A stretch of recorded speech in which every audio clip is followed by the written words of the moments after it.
What is up, everybody, and welcome back to my playthrough of RE4. So last time we finished chapter 1, started chapter 2. We found Ashley, and now the game has changed because now we have to basically escort and protect Ashley as we try to escape, so we can finish the mission and whatnot. So let's go ahead and do that. Then we also met with the cult leader, Lord Sadler. So yep, let's go ahead and let's do that. Really nice.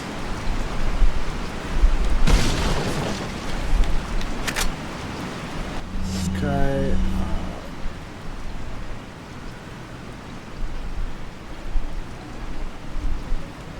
Damn, I have a lot of flash grenades. I should start using those.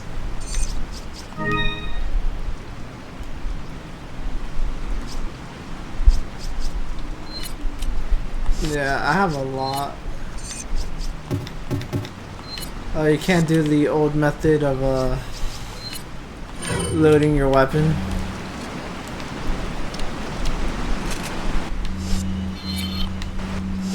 Okay. Well, let's go ahead and use our pistol because it's the only weapon I have a lot of ammo for.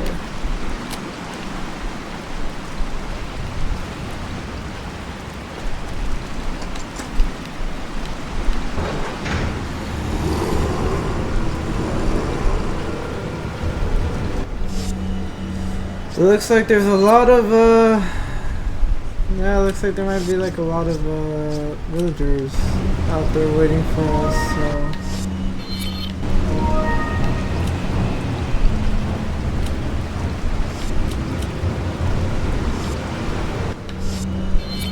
let's see here.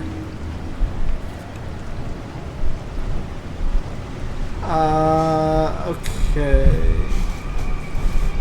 So we basically gotta head through that way.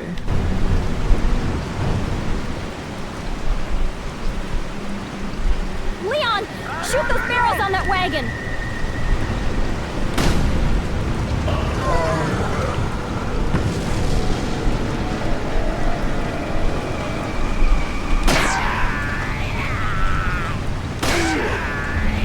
I gotta say, Ashley came in clutch with that tip.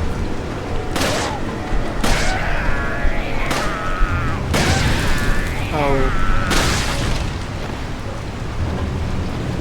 Wait, how do I forgot how I am supposed to command Ashley to...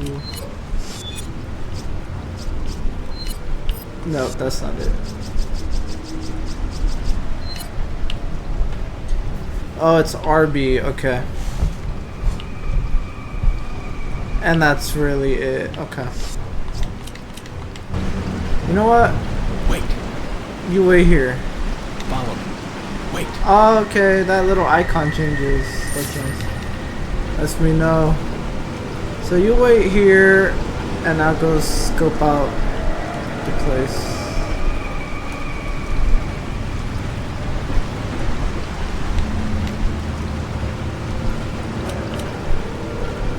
I'm gonna use that. Yeah.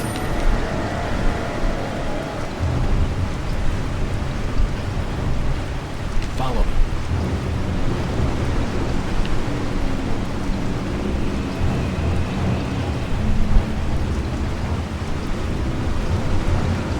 Alright, let's go, Ashley.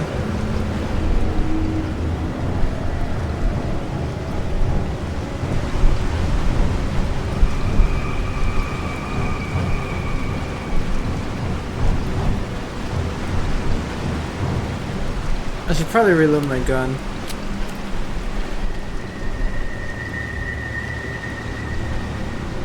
Let's climb down.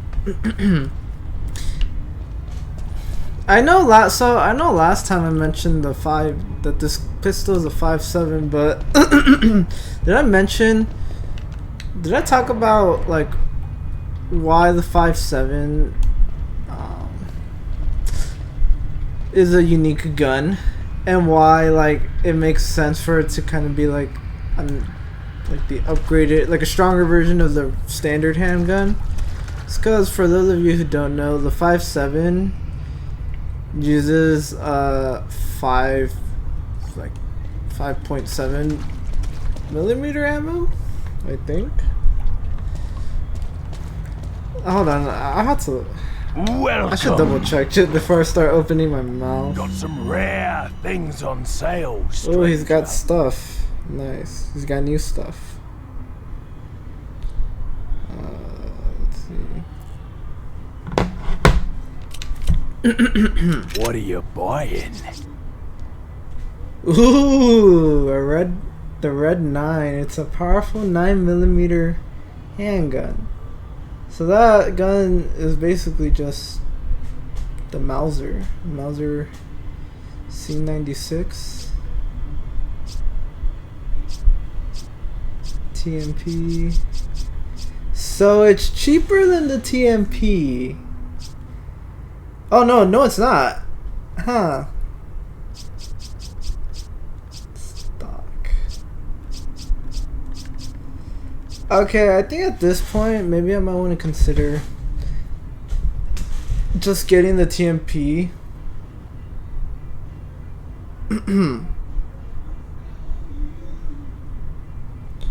Okay.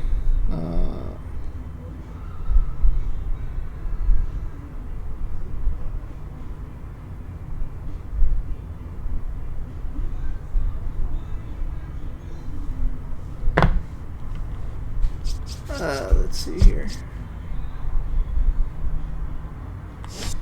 The only issue though, What are you buying? is I believe I would have to get rid of a weapon.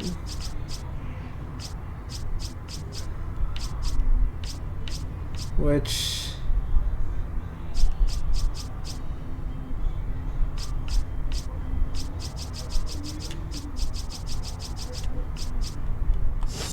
I don't know. What are you buying? Maybe we should just upgrade.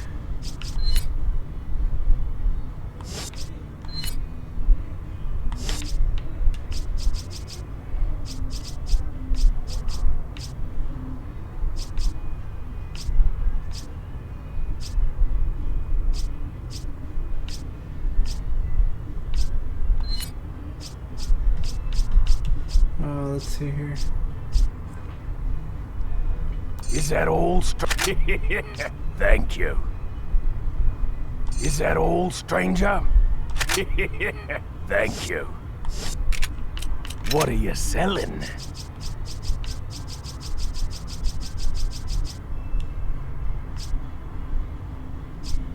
So I guess I could get rid of the green gem, or should I?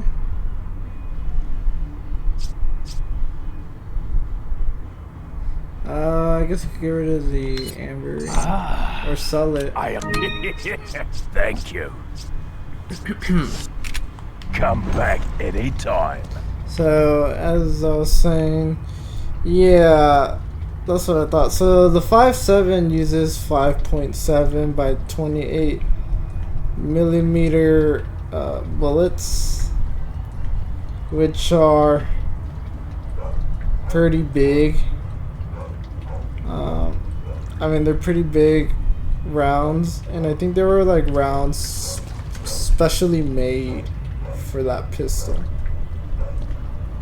Let's see here.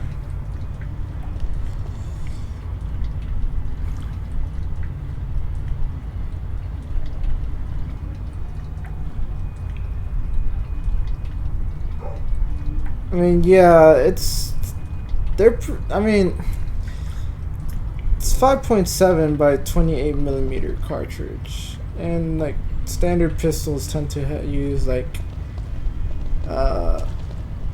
9 millimeter or 45 ACP.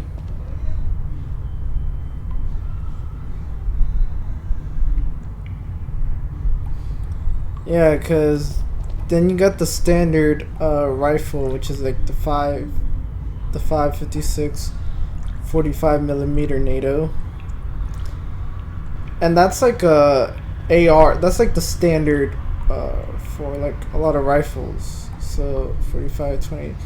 So yeah, it's like half the size. You're talking about like this pistol uses rounds about like half the size of rounds you see in a rifle.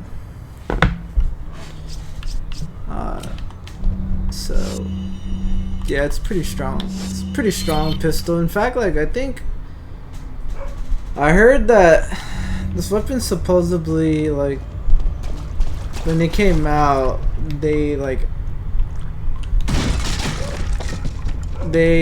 wanted to ensure that this weapon couldn't get in the hands of like civilians, because it's a pistol that is capable of like penetrating through Kevlar armor.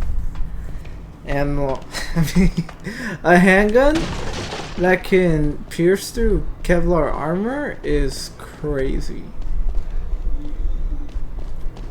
So I don't know if I brought that up last time, but just a little fun firearms facts for you guys if you guys were curious.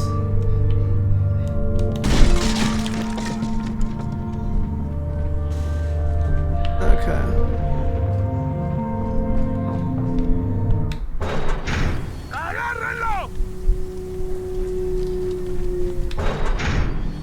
Is there any way Ashley could wait in here?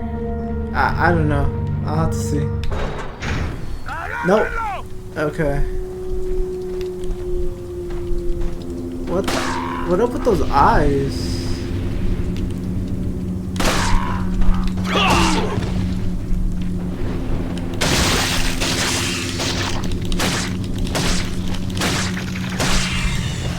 Oh, okay.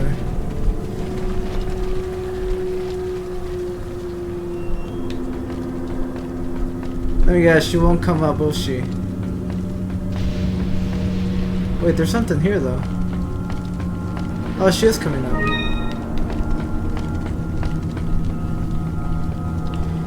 I wonder if I could snipe some enemies from here. Let's try it.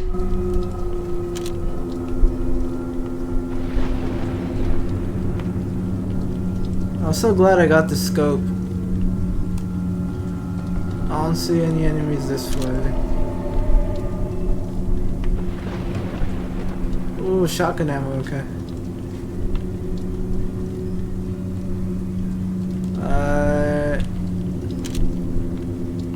Oh, I see an enemy down there.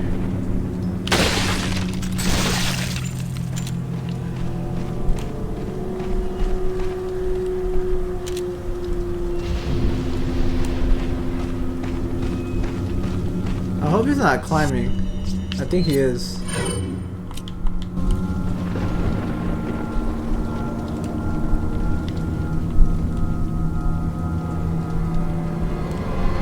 I can't aim down. What? Okay.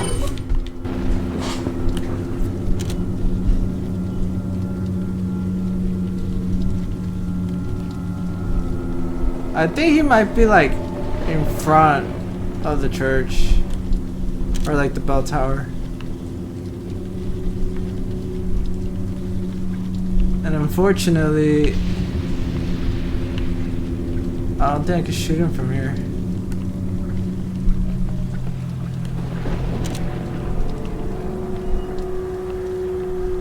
But let's look around before I go down, just to be sure.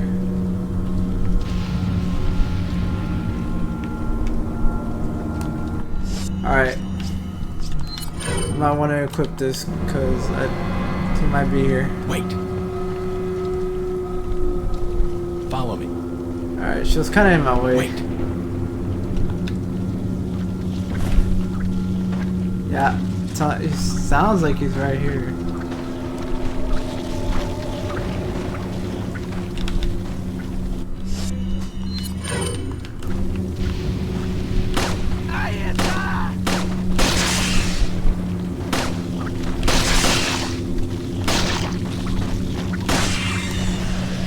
Alright, I heard more enemies.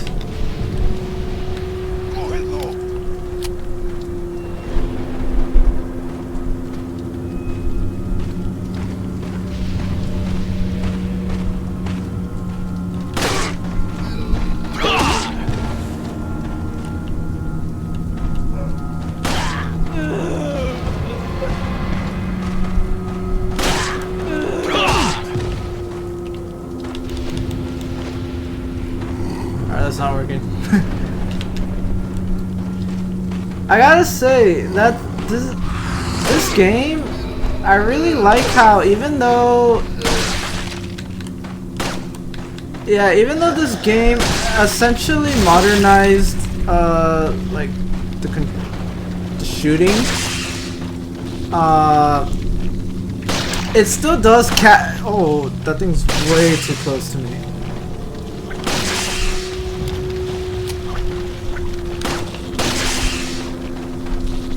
Thing's still not down.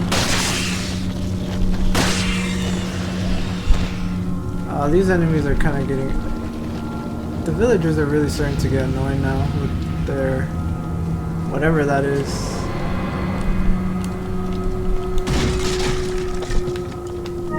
Yeah, I'll take that. Yeah, so... You know, because the fact that you have to stand and shoot, yeah, you still have to stand your ground to shoot. It really does. I feel like it's a good way of translating like the tank controls in a sense of the old games, because even though like you don't have fixed camera angles and a lot of like modern shooters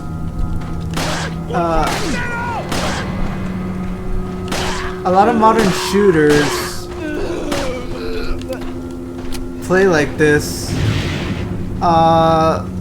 Like Leon still moves pretty, like I feel like he still moves like stiff enough. Oh man.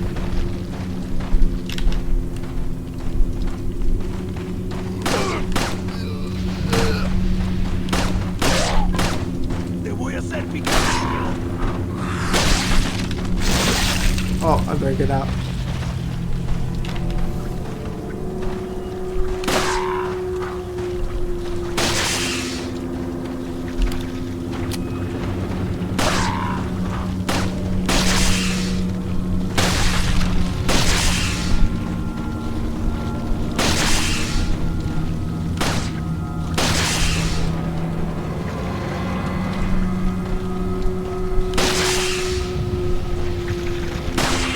There we go. Yeah, because I still feel like Leon moves kind of stiff, because just to turn around, he takes a while. I know you could do the quick turn. I mean, you could also do that. I think you could also do that in the old games.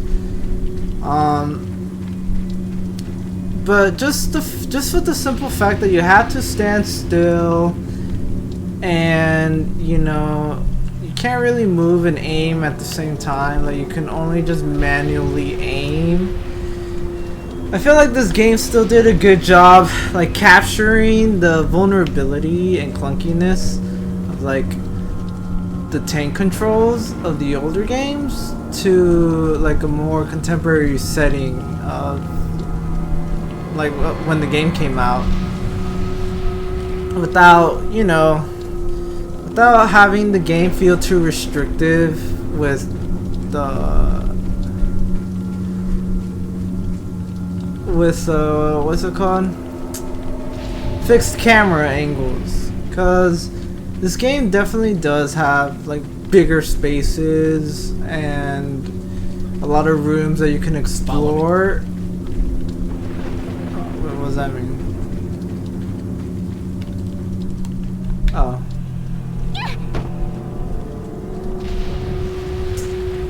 Like, could you imagine playing this with fixed camera angles? I just think it'd be a little it just wouldn't work as well.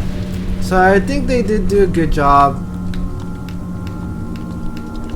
I think they did do a good job of, you know, just still capturing that, like, that survival horror feeling. Because at the end of the day, the reason why a lot of old survival horror games had the tank controls, it wasn't due to, you know, like lack of limitations or anything like that. It was more, they had those controls intentionally because the whole point was to get players to basically feel like you know, that they have limited movement, which would, yeah, they would have their characters would have limited movement, making it like scarier to take on enemies. I guess I'll take that. Cause think about it, if you could really just move like an action hero, I guess you could say, in those kinds of games, then fighting enemies wouldn't really be as bad.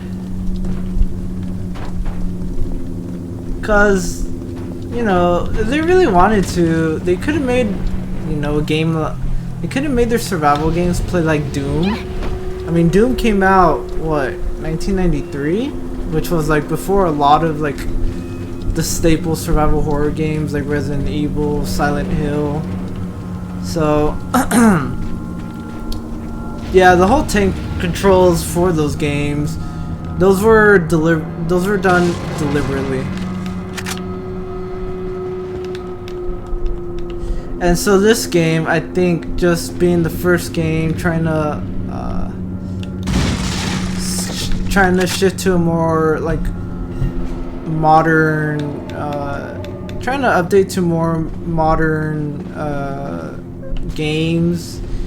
I think it did a good enough job, kinda, you know, keeping the same feeling of like having a somewhat stiff character to play as with stiff controls, but not stiff enough where it feel like the gameplay could feel a bit outdated and like too restrictive. So I will commend Capcom for what they did in this game, because I think this is the only game that really does it like this. After this, RE5, RE6 just goes to like the standard. Yeah, it goes to the standard. Wait. Follow That me. you see in modern third-person shooters. I'm not even going the right way. I just realized that. I gotta go back to the church. Yeah. RE5, you know, the sequel for this game, basically just went ahead and just changed it up, and like Chris feels he controls / moves pretty well. I mean, you can move in ADS at the same time, like you could in modern third-person shooters. And yeah, I mean, even as someone who, I mean, just look at the modern Resident Evil games, and that's how they are. Now, granted, I will say, despite the fact that, you know, those games don't really have stiff aiming mechanics, they do still do a pretty good job at invoking that sense of horror through restrictive movement, especially like in 7. I feel like 7 really did a great job with the first person, making the game in first person. I mean, I feel like any horror game that has you playing it in first person makes it like 10 times scarier, since like playing in first person is the most immersive way to play a game, since you're basically, the viewpoint is like as if you're there.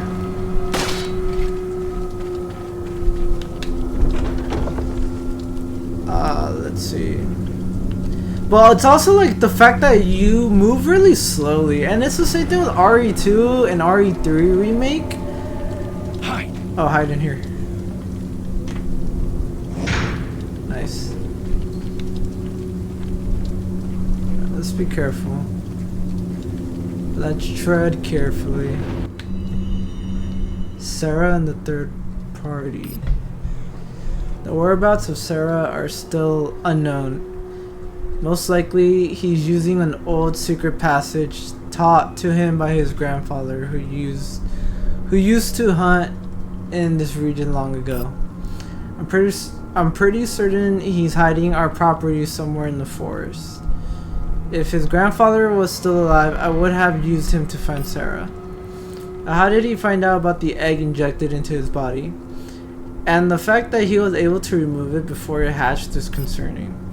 Another factor that concerns me is that Sarah escaped with our property just before the American agent arrived. I don't believe that was just a coincidence. There has to be another player involved in this.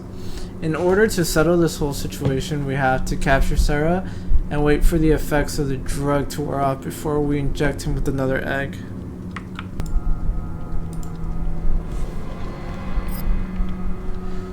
Once this is done, whoever is behind all of this will surface. Nobody shall interfere with our plans. Those who do shall suffer severe consequences. Okay. Anyways. Yeah, I mean, even there were remakes for RE2 and RE3. Even though, you know, they use very modern controls and whatnot, I think they still did a great way of creating that sense of dread, despite the fact that, you know, you're playing in third person, like over the shoulder third person. Your aiming is not as like stiff like in this game and whatnot. And even like in the case of RE3, that introduces the what's that called? The dodging mechanic. I think they still do a good job of it still does a good job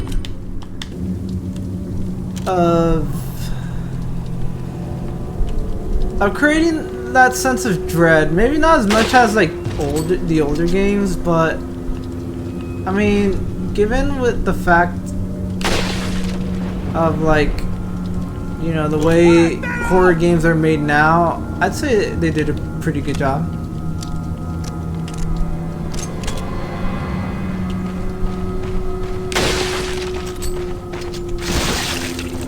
Ah, great.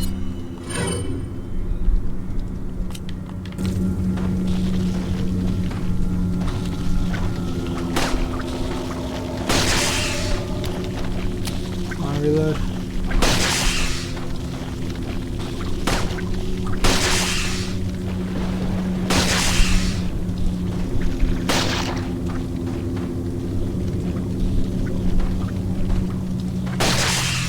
I don't know. What do you guys think? I like it. I know there's I know there are some purists out there who will say that, oh, that, you know, having the old fixed camera angles and tank controls was the best way, that they were the best, and that you can't have a horror game that truly like sends like shivers down your spine if you don't have that setup, just because, like, you know, just that whole design philosophy itself. Yeah, that whole design philosophy itself lended itself well to.